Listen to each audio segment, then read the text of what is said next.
What's up guys, Purple Lotus coming at you from Chunamandi, India, from the crazy night market. Oh, it's almost night market. So I wanted to make a video of some travel tips that you may find useful, and you probably will find very useful on your travels in India. Maybe it's going to be your first time traveling this beautiful yet confusing country, or maybe you just curious of traveling in Southeast Asia, but particularly from what I've picked up in my travels this time around and the last time around, with me and my wife traveling all over different parts of India. Not all over, but from where we have been, from different cities and states in India. So for one of my advice would be, have your travel itinerary already mapped out before you get to India. There's going to be a lot of hole in the wall type of travel tours. In fact, there's one like right across the street behind me. There's a sign that says tours. You're gonna come across a lot of them that are just holes in the walls right off of the main bazaar strips, right off of places where you got to walk down some alleys, really shady looking areas with smooth talking sales guys that will just come and try to sell you some far tours. They'll try to lure you in a certain part of India. Like if you say you want to travel north, they'll try to direct you to travel south or to just a certain area, which probably they have some operatives working in that particular area. That will be part of the scam. So, and a lot of it is just they're going to charge you some astronomical price for stuff because we don't know the culture and the tradition. So they'll tell you that it's a holiday, a certain religious festival, and prices will increase 3 or 4 times as much. Just don't trust it. Have your itinerary already mapped out. Have it in your email. Have it, a hard copy in a folder or something like that that you can refer to from your travel agent from wherever you are going, or if you did it on a certain website. There's millions of websites that you can search. Google is going to be one of your best friends, especially trying to navigate reputable companies here. So for one, don't buy into any of these travel agencies here because you don't know enough about them to trust them, or you're going to be better off avoiding them altogether. It's going to be a hard lesson that you're going to learn. If they're going to make it sound really good and really smooth. So if I was you, just don't do it. Okay, that will be rule number 1. Rule number 2 is going to be carry small bills. Carry small bills.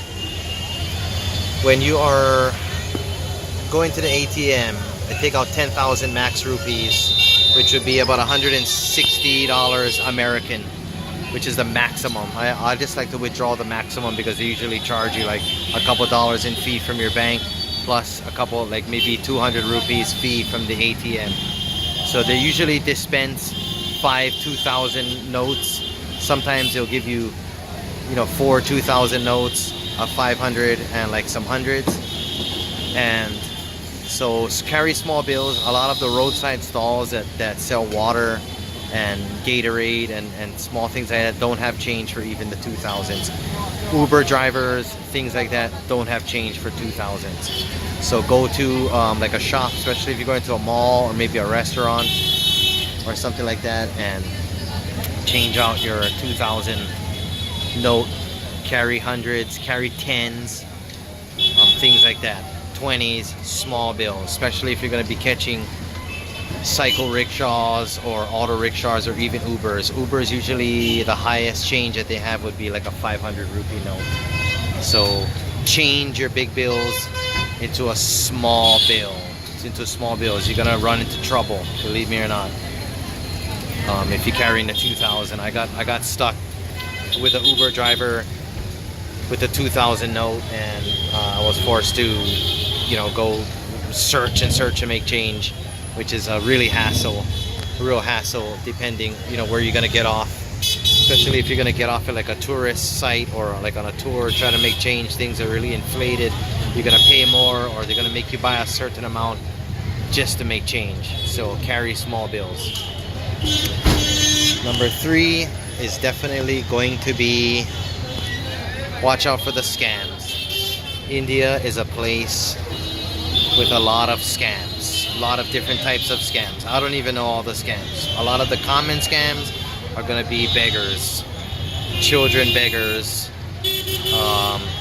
even auto rickshaw drivers charging you an arm and a leg to go a short distance, or telling you one price and, you know, telling you there's a parking fee. Like they'll tell you 150 to go somewhere, and you'll get to that destination and it'll be 300, and they'll put up a fight. I've been told before 150 and charge 300, and I'd give them just 150, or I just give them 200 and get out and walk away, because they're gonna try and con you, that's for sure. The common one, especially coming from US or coming from, you know, sensitive countries, is you're gonna see the 12-year-old baby, the 12-year-old with the baby. First of all, the baby is not theirs most of the time. The baby is rented out. The baby is rented out, and it's a lot of it is from syndicate type operations that strategically place these kids with these babies to get you to feel sorry for them, to give them, you know, 20 rupees, 50 rupees, 100 rupees. And another thing that I just found out from working at the trust organization is they put a sedative inside of the milk to sort of drug the baby, sedate the baby, so the baby wouldn't cry, which made a lot of sense, because I've encountered this particular scam at least 10 times walking on the streets, and at red lights they'll come and tap on your window in your car, making the food gesture to try to get you. And I've given them money before, 10 rupees, 20 rupees, or whatever. So as hard as it is, you're not really helping the situation by giving money, because a lot of the times you have to pay to rent the baby, and then they're paying these syndicate operations that they live in these houses crammed with people, child laborers or whatever, and you know they don't get paid anything, if even that. They just get paid a little bit of rupees per day to go out on the streets and beg. So that's the biggest scam for one. Dole. Number 2 is at number 3, I don't even know. But anyway, yeah, and the child beggars, they're gonna come up to you, you're gonna give them 10 rupees. So what I do is, you know, it's $1 per 65, $1 US per 65 rupees. So sometimes I get 100 rupees in pens, which would equivalent to about $1.25, and I'd give them out sometimes to some kids. And I've honestly seen children before, kids take the money and buy like a lassi off the street, or buy a snack, or buy a samosa, buy some chapati or something like that to eat for themselves. So I've honestly seen the children feed themselves with the money. That's why I'd give them a small amount rather than 100. I'd give them a 10. You know, 70% of the time or something like that, it would be a scam. They are strategically placed in high-profile tourist areas, high traffic tourist areas, and you know they're out on the streets 10, 12. I came out to get breakfast at 7 a.m. and came out to get dinner at 7 p.m. and still saw them hustling and begging. So it's an industry in India, that's for sure, with the begging and stuff like that. So the scams, and also for transportation scams, use Uber. I'm telling you right now, I've never caught a taxi. When me and my wife traveled in Calcutta, in all over in Delhi the last time, in Rajasthan, we've never caught a taxi. We've always used the Uber. You can download it on the Google Play Store. You can get it on Apple, whatever your cell phone provider is. Download Uber. You're looking for a ride, you're just gonna punch in from where you are to where you're going. It's gonna show you an easily mapped out route of where you're gonna go, with a little car icon and a map. So that would be the best thing. Also, they're gonna show you a picture of the driver, as well as the license plate of the vehicle that's picking you up, and a driver rating showing you how many trips your driver has been on, if there's any bad complaints, bad reviews, and it's going to tell you the amount of what you're going to pay. So you're going to know what you're going to pay rather than getting a taxi and be taken for a ride. I've heard of guys getting taken for 2-3 hours of a ride and being charged this ridiculous thousands and thousands of rupees, and you know, they get so frustrated that they end up paying because it's hot and they're frustrated, and you know, there's no way, they feel like there's no way out, and they pay this astronomical amounts of money. So catch a Uber. I've never even tried to catch a taxi. The auto rickshaws are gonna pull up by you. They're gonna make small talk, ask you where you're from, where you're going, how long's your trip. They're gonna test to see how green you are, to see how less you know, and you know what they can get you on to get you to jump in. Don't get me wrong, auto rickshaw drivers, I catch them if you're going short distances, but if you are, don't buy into any of the tours. If you're going short distance, make sure you get a price before you go. Ask them specifically how much it's going to be.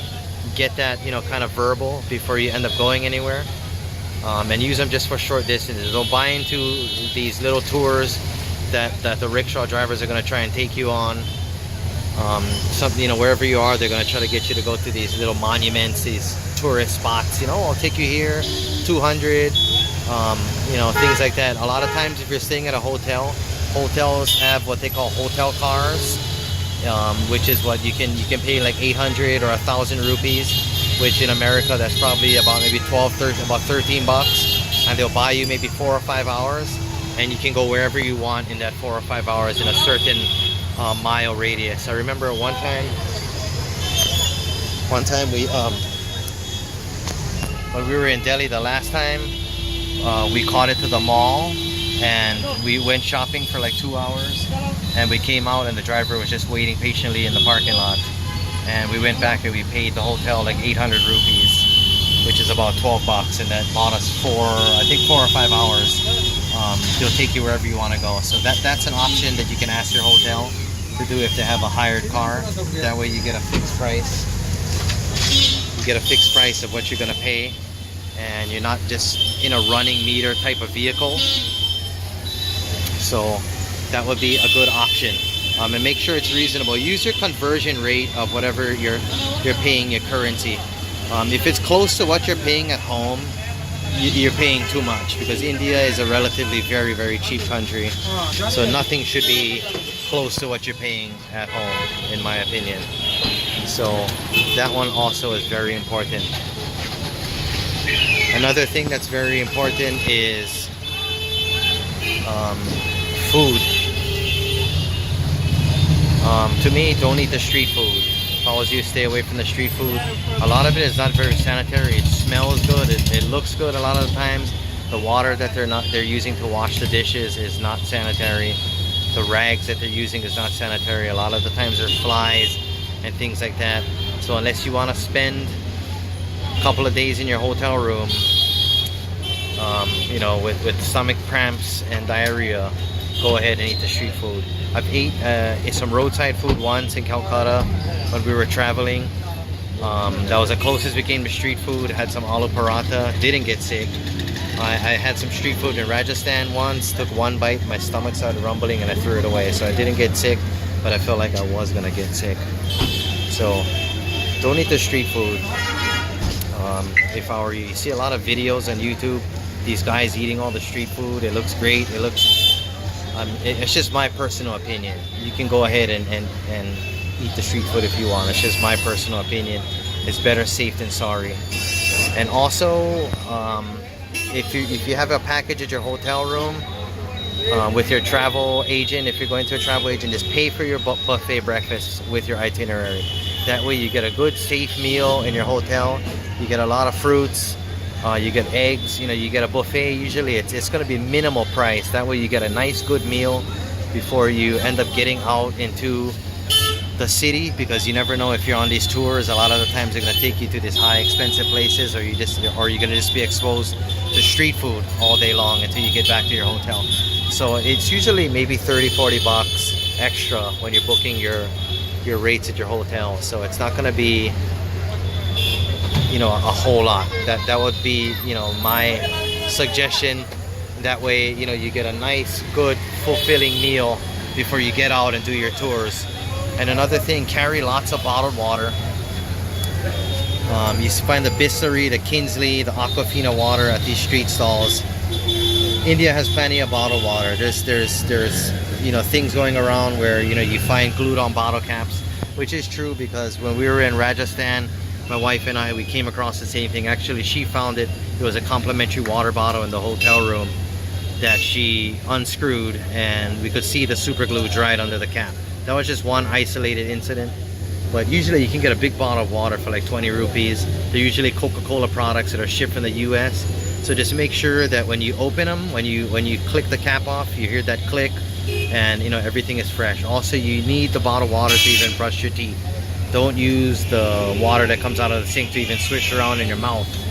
Use the bottled water. Carry water everywhere you go in your backpack. You can get really hot. You know, it's usually hot all the time in India. I don't know, I've never traveled during the winter season, but it's relatively always pretty hot. So always carry water, get fresh water. A lot of these street stalls, I usually try to buy them from, you know, lower income guys with the carts. Just make sure it's fresh, and you should be good to go. And another thing is, before you come to India, wherever you're coming from, get all your immunizations. Go on the CDC website, Center for Disease Control website, punch in where you're coming from and where you're going, how long you're staying, different times of the year, and different lengths of stay require different immunizations. So get all your immunizations. Also bring anti-diarrheal stuff in case you get Delhi belly or traveler's diarrhea. Bring some antibiotics, bring some ibuprofen when you get those headaches. Bring, you know, things, the mask to cover your face and stuff like that. Bring all of these things, because they're, you know, they might be a challenge to find them depending where you're going to be traveling in India. So, you know, be prepared, have your immunizations, protect yourself. If you're going to be in malaria areas, encephalitis, Hep A, Hep B, typhoid, get all of that stuff. Be cautious from what you're doing.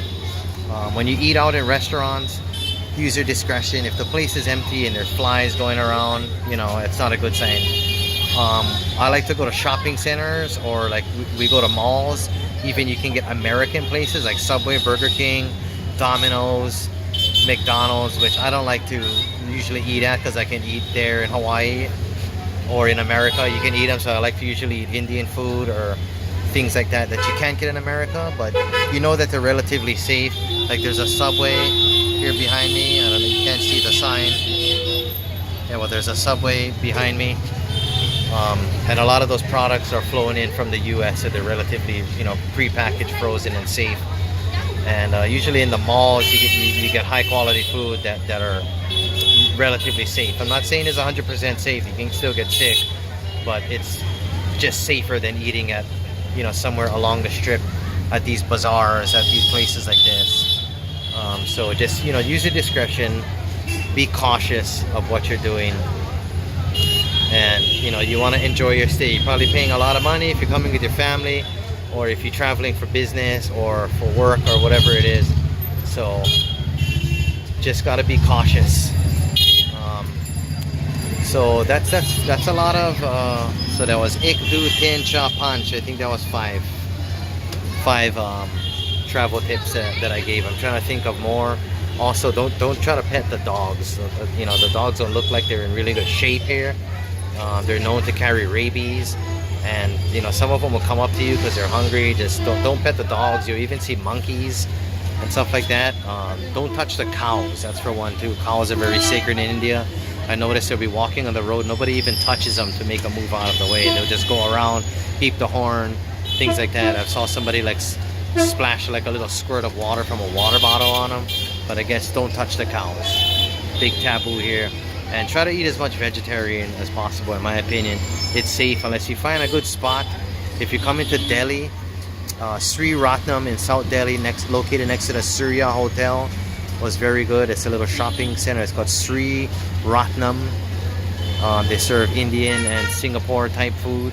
Also in Paharganj, there's a place called Leo's Restaurant, which I've been eating at these past couple of days. It's very safe and very clean, and you can see the people cooking the food through the window, like with hairnets and gloves, and there's all kinds of stuff, safety precautions. So you're gonna have to just use your discretion. Just be safe and be wise. So follow these tips. Use your discretion. Be safe. Also, you know, if you're going to carry your backpack in the markets, either have like a hidden compartment inside of your backpack if you're going to wear it normal like I am. If you don't, put your backpack in front of you. Make extra copies of your passport. Use your safety deposit box in your hotel. Don't carry your passport on you. Don't go into hidden alleys. Don't follow people because they'll try to bring you into places. Oh, just come into my shop, whatever. Just stay out in the open. Travel with a partner. If you're not traveling with a partner, just be safe. Use common sense. You know, stay in well-lit areas because you are a sign of money. You know, they smell foreigner from far away, and they make their living off of foreigner, off of the tourism. So they're gonna try to smooth talk you to get you to go. Sometimes different cities are dangerous. You know, Delhi is especially dangerous for women at night, even for men in certain areas. So just use your common sense, use your discretion, and be safe. India is a very beautiful country. It's a beautiful place. Lots of mystery, lots of beautiful architecture, and just things like that. So that's all I can think of right now. I hope maybe this 22 minutes of making this video give you guys a little bit of insight for traveling in India. Leave me a comment. Show me how you like the video. This is from what I've experienced. So that's it. Namaste. Purple Lotus out.